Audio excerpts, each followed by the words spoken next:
여러분, 한국인으로 태어난 게 스펙이다. 좀 도발적으로 들리시나요? 오늘 바로 이 주제로 한번 이야기를 시작해볼까 합니다. 아마, 이번 생은 망했어. 헬조선이야?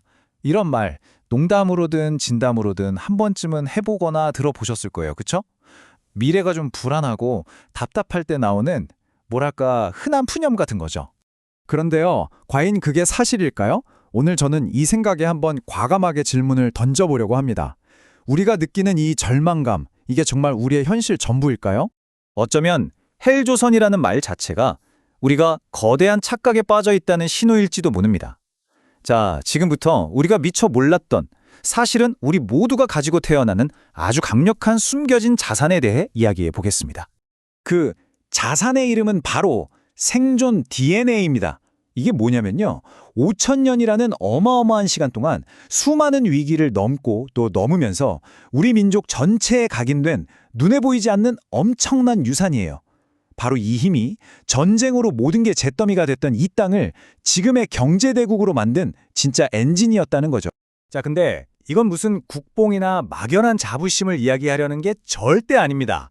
이건 아주 냉철한 현실 분석이에요. 이걸 알아야 미래를 대비할 수 있거든요. 우리가 물려받은, 어떻게 보면 정말 무서운 유산에 대한 분석, 지금부터 시작합니다. 우리 5천년 역사를 딱 한 단어로 요약하면 뭘까요? 아마 위기일 겁니다. 그쵸? 끊임없이 침략당하고 싸우고 또 버텨내고. 그런데 더 중요한 게 있어요. 그 모든 위기 속에서 우리는 단 한 번도 완전히 무너지지 않고 어떻게든 길을 찾아냈다는 사실입니다. 이게 바로 우리 역사를 관통하는 진짜 패턴이에요. 생존, 그리고 극복. 생각해보세요. 절대적으로 불리한 상황에서 성을 지켜낸 병사들의 그 도끼, 나라를 위해 목숨을 바친 장군의 그 마음, 심지어는 아무 힘도 없던 평범한 사람들이 거리로 나와서 독립을 외쳤던 그 정신까지, 이 모든 순간들이 딱 한 가지를 말해주고 있어요. 우리는 어떤 최악의 상황에서도 결국 판을 뒤집고 어떻게든 답을 찾아왔다는 걸요. 그래서 핵심이 바로 이겁니다. 이 강력한 생존 DNA 안에는요, 시대를 뛰어넘는 생존의 청사진, 일종의 매뉴얼이 들어있다는 거예요. 그리고 우리는 이걸 오늘날 우리가 써먹을 수 있는 세 가지 핵심 지혜로 정리해 볼 수 있습니다. 우리 DNA에 새겨진 생존 전략, 그 세 가지가 뭐냐면요. 첫째, 외교의 기술을 통달하라. 둘째, 모두가 도망칠 때 주인이 되어라. 그리고 셋째, 약점을 오히려 자산으로 바꿔버려라. 바로 이 세 가지 원칙이 앞으로의 시대를 헤쳐나갈 우리의 강력한 무기가 될 겁니다. 자, 첫 번째 지혜입니다. 줄을 잘 서야 산다. 이게 그냥 눈치껏 강한 쪽에 붙으라는 단순한 얘기가 아니에요. 이건 힘의 흐름을 정확히 읽어내라는, 생존을 통해 뼈에 새긴 아주 현실적이고 날카로운 외교술에 대한 교훈입니다. 역사를 보세요. 옛날 신라가 강대국이었던 당나라와 손잡았던 거, 또 고려 말에 이성계가 명나라를 택했던 거. 이게 무슨 대단한 명분이나 의리 때문이었을까요? 아니죠. 철저하게 살아남기 위한 실리적인 선택이었어요. 이 전략, 지금이라고 다를까요? 미국과 중국 사이에서 아슬아슬한 줄타기를 해야 하는 지금 우리에게 똑같이 적용됩니다.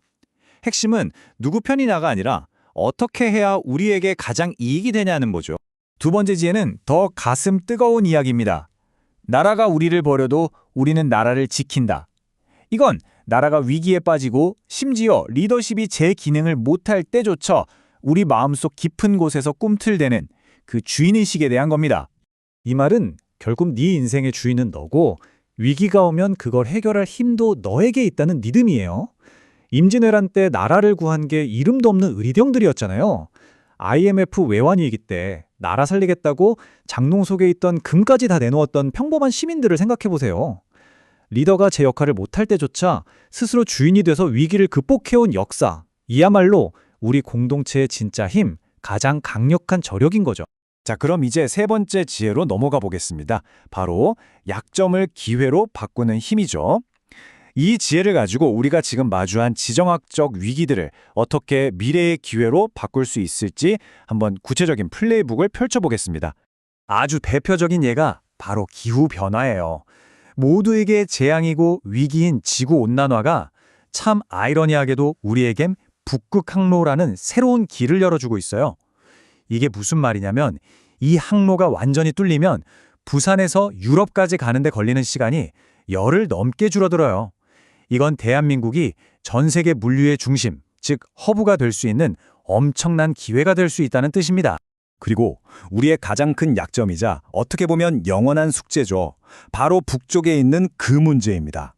이 문제를요, 잠시만 정치나 이념적인 렌즈를 빼고 철저하게 전략적인 관점에서 다시 한번 들여다볼 필요가 있습니다. 통일 문제를 감정적으로만 볼 필요는 없어요. 오히려 이건 철저하게 돈의 문제입니다. 무슨 뜻이냐면 북한이라는 리스크를 해소하는 것. 그것이야말로 한국 경제의 어마어마한 잠재력을 터뜨릴 마지막 열쇠가 될 수 있다는 겁니다. 그 이유가 바로 이 코리아 디스카운트 때문입니다. 쉽게 말해서 북한 때문에 언제 무슨 일이 터질지 모른다는 그 지정학적 리스크 하나 때문에 우리나라 기업들의 가치가 실제보다 훨씬 낮게 평가받고 있다는 거예요. 전문가들은 이 리스크만 사라져도 우리 주식시장 가치가 최소 20%는 뛴다고 봅니다. 즉, 우리의 가장 큰 약점인 북한 문제를 해결하는 순간 이게 우리 경제를 폭발적으로 성장시킬 가장 큰 자산으로 변할 수 있다는 거죠. 자, 이제 다시 이야기의 처음으로 돌아가 보죠. 우리 아이들이 살아갈 미래가 너무 불안해서 어떻게든 더 좋은 스펙 하나라도 만들어주려고 애쓰는 우리 부모님들의 그 마음 말입니다. 하지만 우리가 우리 아이들에게 물려줄 수 있는 진짜 최고의 스펙은 어쩌면 명문대 졸업장이나 큰돈이 아닐지도 모릅니다. 진짜 유산은 바로 이거예요. 어떤 위기가 와도 꺾이지 않는 회복 탄력성, 그리고 나의 약점마저도 기회로 바꿔버리는 그 전략적인 생각. 이게 진짜 스펙 아닐까요? 꼭 기억하세요. 우리는 5,000년 동안 수많은 제국들, 끔찍한 전쟁, 상상도 못할 위기들 속에서 결국 살아남고 또 살아남은 최종 생존자의 후손들입니다. 이 역사적 사실 하나만으로도 그 어떤 스펙보다 강력한 우리의 힘이자 자신감의 근원이 되는 겁니다. 우리가 물려받은 이 생존 DNA는 박물관에 있는 낡은 유물이 아니에요. 이건 앞으로 다가올 아무도 예측할 수 없는 세상에 거친 파도를 아주 멋지게 타넘을 수 있는 우리 손에 쥐어진 가장 강력한 서핑보드입니다. 이 어마어마한 유산은 이미 여러분 안에 있습니다. 그러니 이제 질문은 여러분께 달려 있습니다. 여러분 안에 잠들어 있는 이 강력한 유산을 어떻게 깨우고 또 어떻게 사용하시겠습니까?